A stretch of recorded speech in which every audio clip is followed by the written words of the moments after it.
Hello, praise the Lord. இந்த நாளுக்கான வேத வசனம் ரோமர் 8ஆம் அதிகாரம் 28வது வசனம்.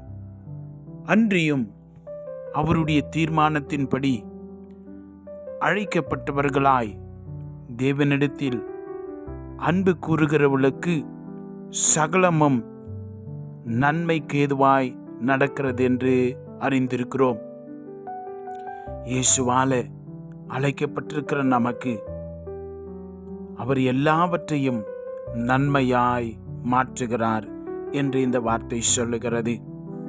பிசாசு திருடவும் கொல்லவும் அழிக்கவும் அவன் வருகிறான் என்று யோவான் 10:10 வாசிக்கிறோம்.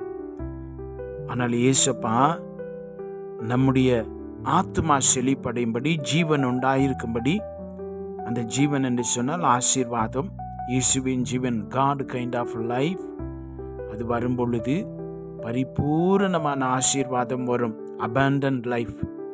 இந்த உலகத்தில் நாம் அந்த பரிபூரணமான நிறைவான ஆசீர்வாதத்தை காண தேவன் நமக்கு வழிவகை செய்திருக்கிறார்.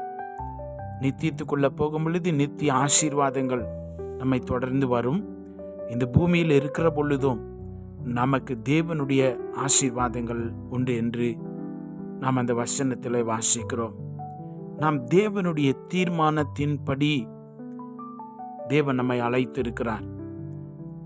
தேவன் நம்மை அழைத்தது நம்மளை கொன்று போடவோ, நாம் அளவைத்து வேடிக்கை பார்க்கவோ, அல்லது வேதனைப்படுத்தி நம்மளை யோசிக்க வைக்கவோ என்பதெல்லாம் தாண்டி அவர் இரக்கத்தில் ஐஸ்வர்யம் உள்ளவராயிருக்கிறார். பிசாசு நமக்கு என்ன தீமை செய்ய அவன் நினைத்தாலும், என்ன தீமை வந்தாலும், வேதம் சொல்லுகிறது, தேவனிடத்தில் அன்பு கூறுகிறவர்களுக்கு, when you love God, எல்லா காரியத்தையும் நமக்கு நன்மையாய் மாற்றுகிறார். பிசாசு கெட்டது தான் நினைக்கிறான், பிளான் பண்றான்.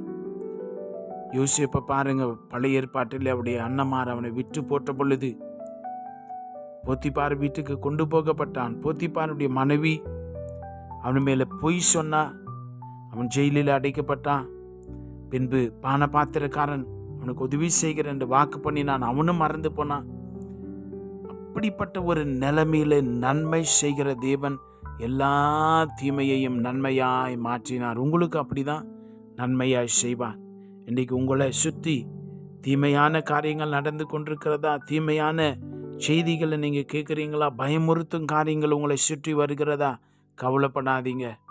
தேவனிடத்தில் அன்பாயிருக்கிற உங்களுக்கு அவர் சகலவற்றையும் எல்லாவற்றையும் நன்மையாய் மாற்றுகிறார். தீமை மாதிரி தெரியலாம், பலவீனம் மாதிரி தெரியலாம், வியாதி கட்டு மாதிரி தெரியலாம், எல்லாவற்றை உடைத்து அவர் நன்மையாய் மாற்றுகிற தேவன், நன்மையாய் அவர் செய்து முடிக்கிற தேவன். எப்படி நேசிக்கணும் ஏசப்பாவை, எப்படி அன்பு கூற வேண்டும்? பாகமம் 6ஆம் அதிகாரம் 5வது வசனம் சொல்லுகிறது, உன் தேவனாகிய கர்த்தரிடத்தில் உன் முழு இருதயத்தோடும், உன் முழு ஆத்துமாவோடும், உன் முழு பலத்தோடும் அன்பு கூறுவாயாக. தேவனை விட்டு வேற எதுக்கும் இடம் கொடுக்காதீங்க. நீங்க முழுமையாய் தேவனை நேசிக்க கற்றுக்கொள்ள வேண்டும். நீங்களை தேவனை நேசிக்கிற பொழுது தேவன் உங்களை அதிகமா ஆசீர்வதித்து எல்லா தீமையையும் உங்களுக்கு நன்மையாய் மாற்றுகிறார். God changes everything. நீங்க அவரை நேசிக்கிறீங்களா? தைரியமாயிருங்க.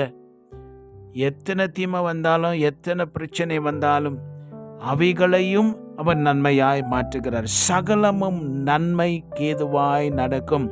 உங்களுக்கு சகலமும் நன்மைக்கேதுவாய் நடக்கும். கவலைப்படாதிருங்கள்.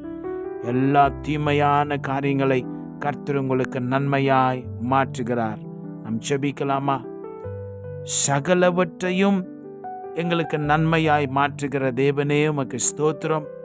அது போராட்டம், கஷ்டங்கள், கண்ணீர், வியாதி, நிந்தைகள் எதுவாயிருந்தாலும் அவைகள் எல்லாவற்றையுமே நீ நன்மையாய் மாற்றுகிறதுக்காய் ஸ்தோத்திரம். இந்த நாளிலும் உடைய பிள்ளைகள் சந்திக்கிற காரியங்கள், நிலைமைகளை நீர் அறிந்திருக்கிறீரே. இவருடைய வாழ்விலும் உம்முடைய நன்மையை நீ நிரூபிக்க செய்கிறதுக்காய் ஸ்தோத்திரம். இந்த நாளிலே உம்முடைய தயவு உம்முடைய வழி நடத்துதல், உம்முடைய பலன் ஒவ்வொரு பிள்ளைகளையும் தாங்கி வழி நடத்துவதாக உம்முடைய பாதத்தில் எங்களை முழுமையாய் சமர்ப்பிக்கிறோம். இயேசு கிறிஸ்துவின் வல்லமை உள்ள நாமத்தில் செபிக்கிறோம் பிதாவே. ஆமேன். God bless you.